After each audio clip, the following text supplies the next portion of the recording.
welcome to this lecture. In the last lecture, we had discussed an important category of real time task scheduler. The name of the scheduler is rate monotonic algorithm, or RMA. We had seen that this algorithm is simple. The designer assigns static priority to the tasks that are there in the task set, and the algorithm or the technique that he uses to assign priority is that the tasks which have higher rate are given as higher priority. Those who have shorter period are assigned higher priority, and these higher priority tasks, they maintain their priority, this static priority scheduler. Once the designer assigns priority to a task, it does not change, and then a higher priority task always runs even if there are lower priority tasks. The lower priority tasks are preempted, or they just keep on waiting until the higher priority task completes. One important consideration here is that given a task set, how do we check whether the task set can be feasibly run by the scheduler? And we had said that we check this by using certain utilization bounds. The first one is the basic one, says that the utilization bound of a task set cannot be more than 1 to run on a uniprocessor, or sigma E I by P I should be less than equal to 1. But that was a necessary condition, not the sufficient condition. And then we looked at the sufficient condition given by Liu Leland's expression, which is given by n into 2 to the power 1 by n minus 1, where n is the number of tasks to be scheduled.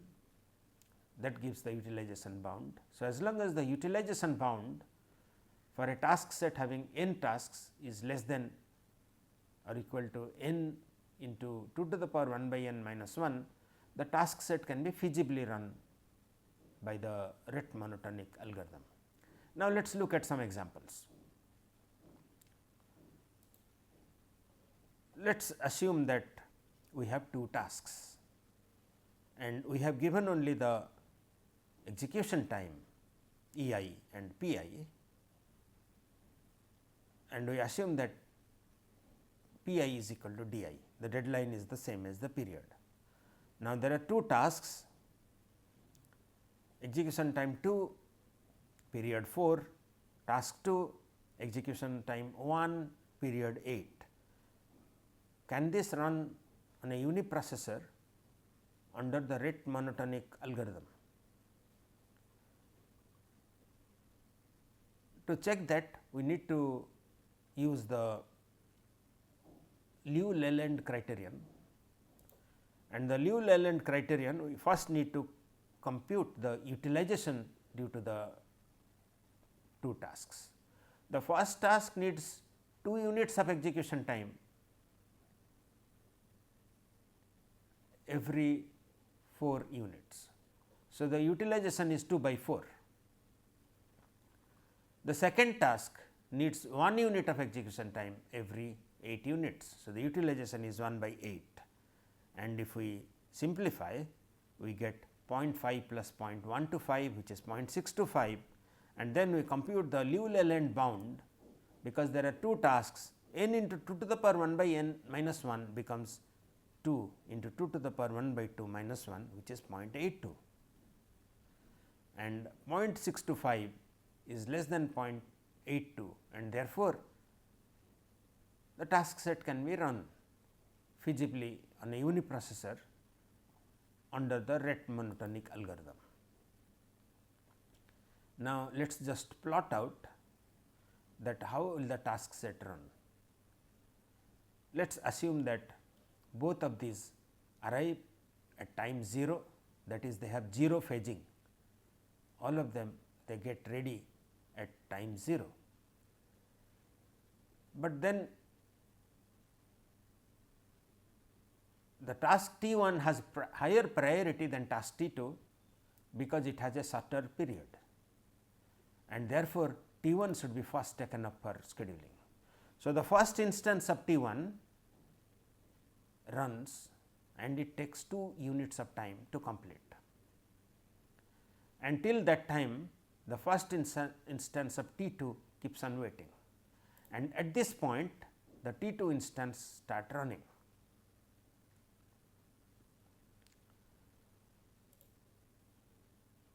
And T 2 needs only 1 unit of time. So, it completes by 3,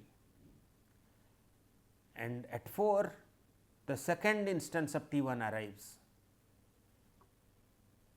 and it keeps running up to 6, and then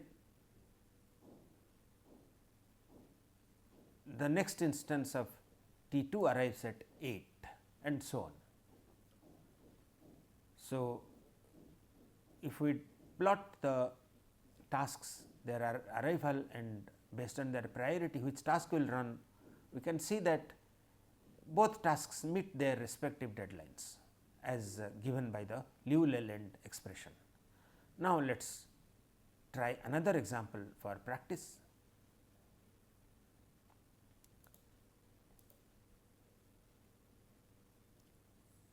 So, here it is 2 by 4, again 2 tasks. The first task takes 2 units of execution every 4 units, but now we have the task 2 taking 4 units of execution time every 8.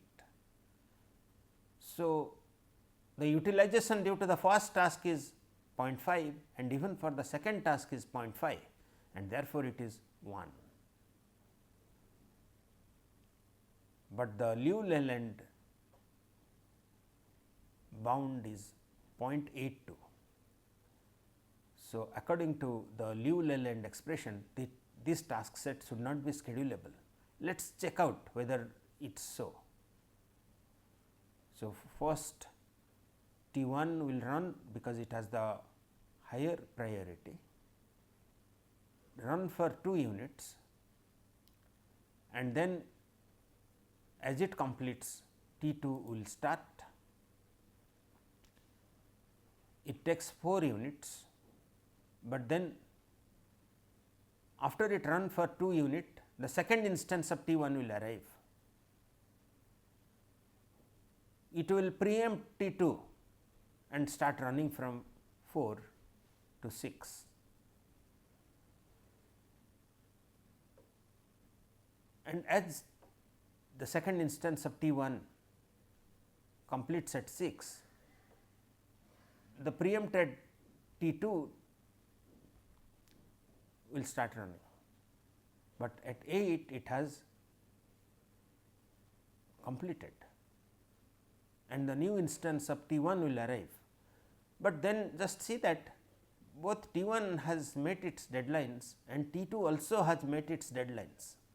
Even if we draw this schedule for a long time period, we will see that both T 1 and T 2 meet their deadline. But then the Liu-Leland criterion indicated that the task set is not feasibly schedulable. So, we can conclude here that Liu-Leland criterion is actually a pessimistic criterion, in the sense that if a task set meets the criterion, definitely it will be schedulable. But in some instances like this example, even if the task set does not meet the Liu-Leland bound, still it is getting feasibly scheduled. We need to probe further, and the results of this category were probed by Liu and Lehoczky, and in 1986, I think 1987, they came up with a new criterion to check whether a task set which fails the Liu-Leland criterion can still meet its deadlines. We will look at the Liu-Lehoczky criterion. So, even if a task set misses or does not meet the Liu-Leland criterion, still it may be possible to feasibly schedule it. There is another example here. We have 3 tasks T1, T2 and T3. The first task takes 1 unit of execution every 4 units. The second task needs 2 units of execution every 6 units. Third task needs 3 units of execution every 20 units of time. Can the task set be feasibly scheduled under RMA? To do this, we need first to check the basic criterion, whether the utilization due to the 3 tasks is less than 1. Then we can check the Liu-Leland criterion.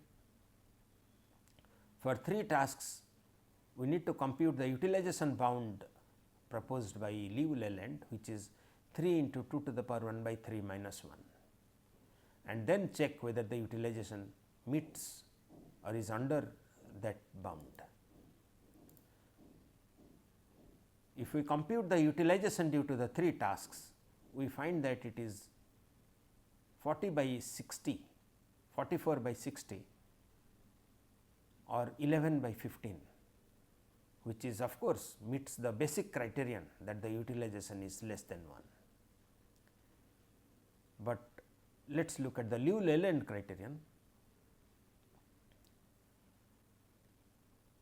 The Liu-Leland criterion is, if we substitute n is 3, then 3 into 2 to the power 1 by 3 minus 1, which is 0.778, and if we simplify 11 by 15, it becomes 0.733, which is less than 0.778, and therefore, by the Liu-Leland criterion, we can say that this task set can be feasibly scheduled in the rate monotonic scheduler.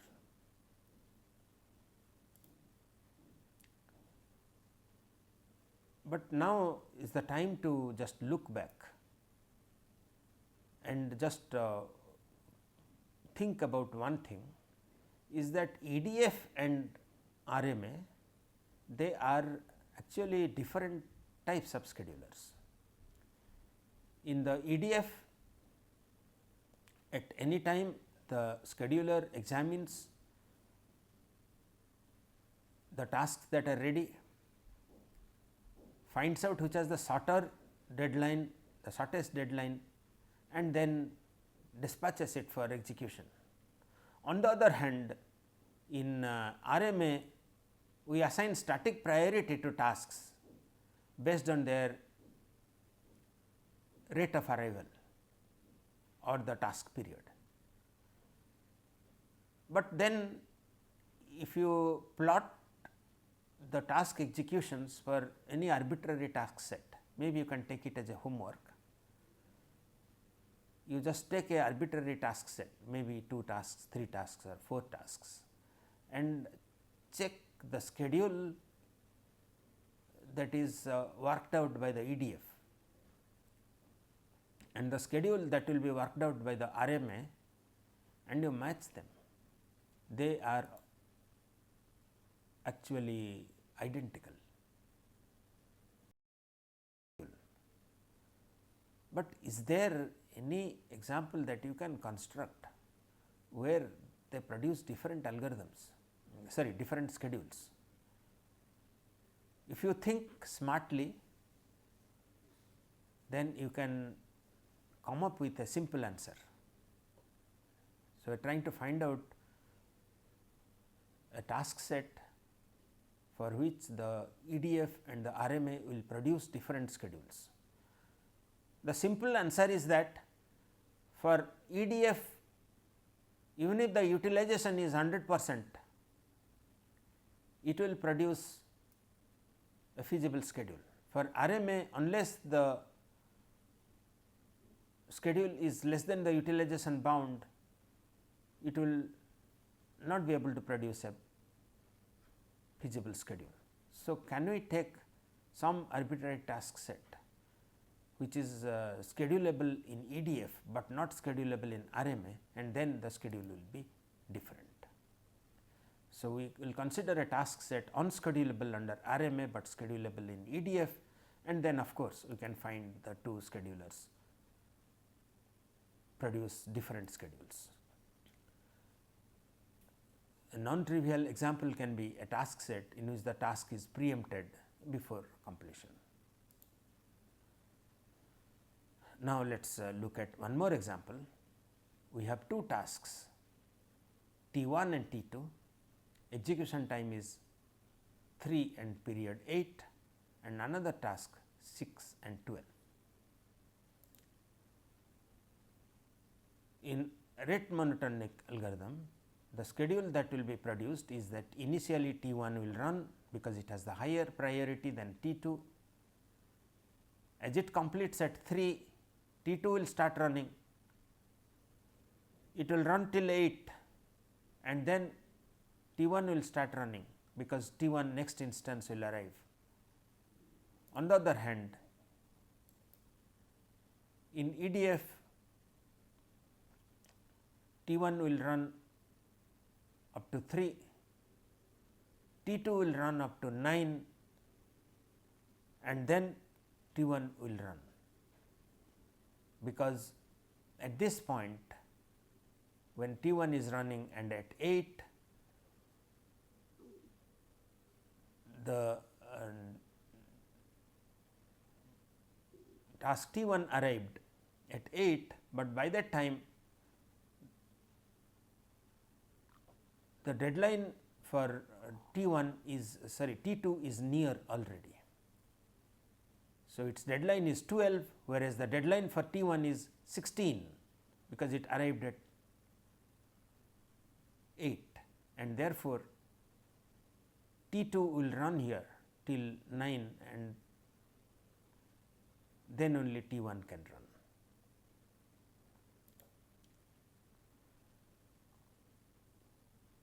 We have already seen through some examples that lieu and Leyland condition is actually a pessimistic condition.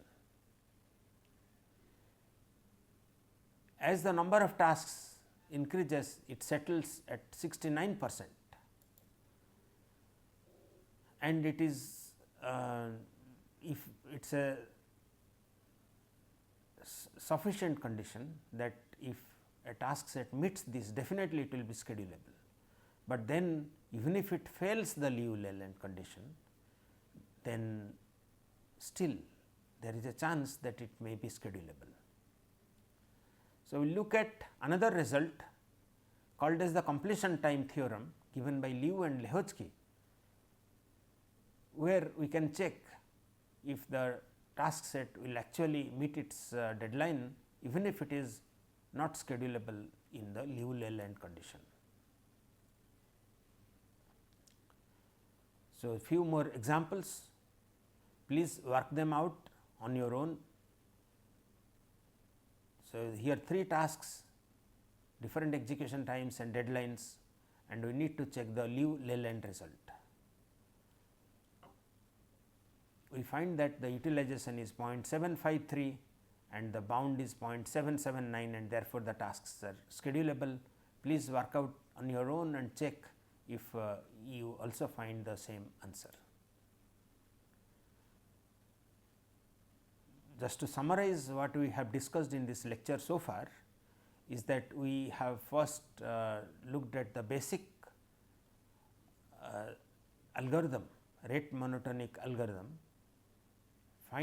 found that the programmer needs to assign higher priorities to tasks with lower periods, and once he does that, the scheduler will run the tasks, but then we need to know whether they will satisfactorily run. For that, we were discussing some bounds. The first is that utilization bound 1, the sum of utilization should be less than 1. The second bound is the lieu Leyland bound, is given by n into 2 to the power 1 by n minus 1. the U2 bound is typically less than U1 for a given task set. But of course, if the task set contains only one task, then U1 is equal to U2, and U2 stabilizes at around 70% utilization. So, if a task set is less than the utilization for a task set is less than 70%, it will definitely be schedulable. But we just throw some example, found that Liu Leland is actually a pessimistic result. Even if a task set will meet its deadline, but it may violate the Liu Leland condition, and we need to check further, that is the schedulability check 3, and the name of the result is completion time theorem given by Liu and Lehoczky in 1987, and we need to check if a task set fails Liu Leland, but still it is schedulable. Now, let us look at the test 3. Even if a task set does not meet the Liu Leland condition, there is a chance that it may actually be schedulable, and we need to check at Liu Lehoczky's condition. It is given in 1989, sorry, I told 87, but it is actually 89. Liu Lehoczky published this research in 1989.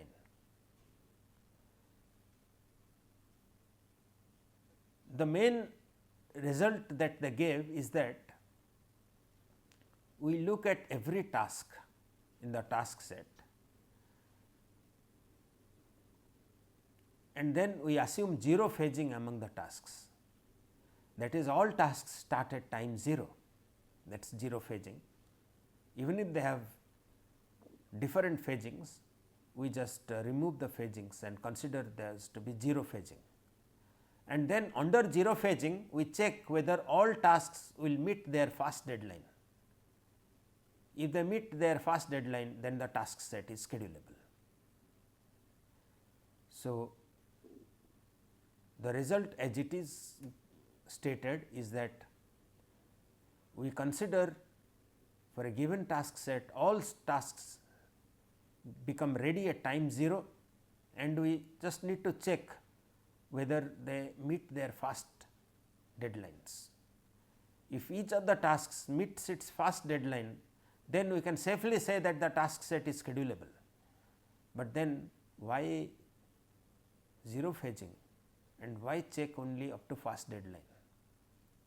The answer to that question is that Liu Lehoczky found that the worst case condition for schedulability occurs when all the tasks arrive in phase, and that is the time, if all tasks arrive in phase, then the lowest priority task will get delayed until all other higher priority tasks complete. And therefore, that is the condition 0 phasing, where some tasks are likely to miss their deadline.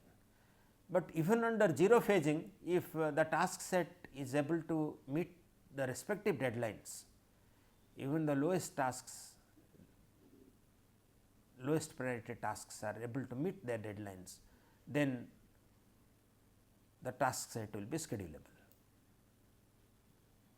Now, we know the result given by Liu Lehoczky, that consider 0 phasing for the tasks and check if all the tasks meet their first deadline, and then we can safely say that they will meet all their deadlines. But how do we check? The simplest or the novice approach is that we actually plot out the task schedules when the tasks arrive at time 0. So, we consider 0 phasing for the tasks, we drop the schedule till the first deadline for each and observe each task is schedulable, and then we conclude the task set is schedulable. But if we have a large number of tasks with different periods, drawing the schedule is cumbersome, prone to errors, and this may not be the best approach. Can we have a mathematical expression where we substitute values and then we get the result whether it is schedulable or not? We will just do that in the next slide. We had already said that the basic assumption in this completion time theorem due to Liu-Lehoczky is that the worst case phasing occurs when a task arrives with its higher priority.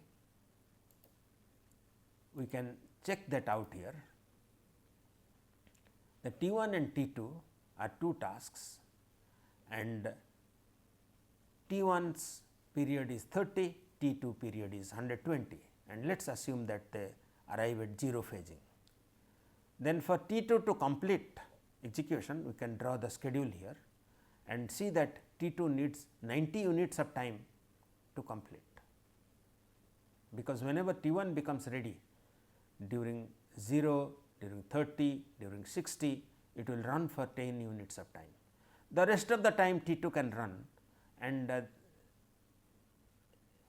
we can see that it will complete at 90.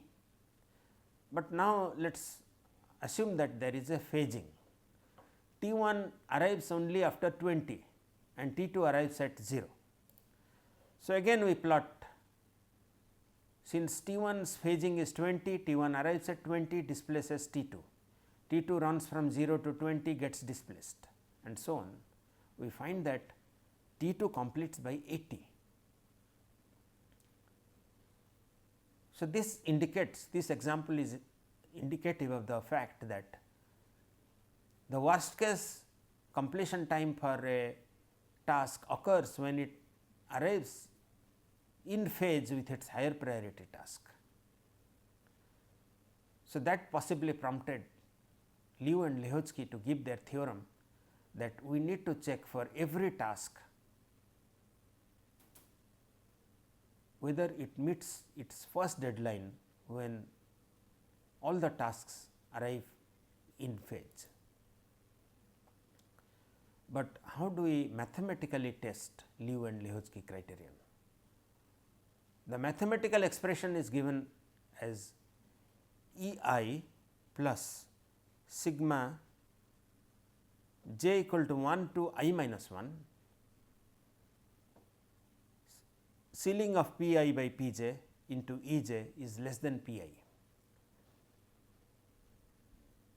The intuitive idea behind this expression is that E I is the time the task E I needs to complete.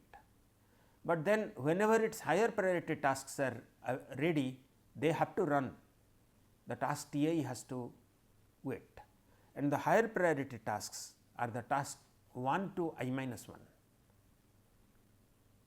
And how many times will they occur before the E I's period? The number of times they will occur is given by P I by P j ceiling. You can work it out, you can just check couple of examples. The number of times a higher priority task arrives before the E1's period is given by P I by P j. For example, P j is 5 and P I is 3. So, P I can occur 2 times, once at 0 and another is at 3 before P j, which will 5, and each time they will take E j amount of time, and therefore, E I sigma j equal to 1 to I minus 1 P I by P j ceiling into E j, we need to check whether it is less than equal to P I, and that will give us the schedulability of that task. Now, we need to check for every task whether they meet this expression. So, today we will just stop here, and in the next lecture we will take up few examples and exercises on the Liu and Lehoczky's completion time theorem, and then we will proceed further. Thank you.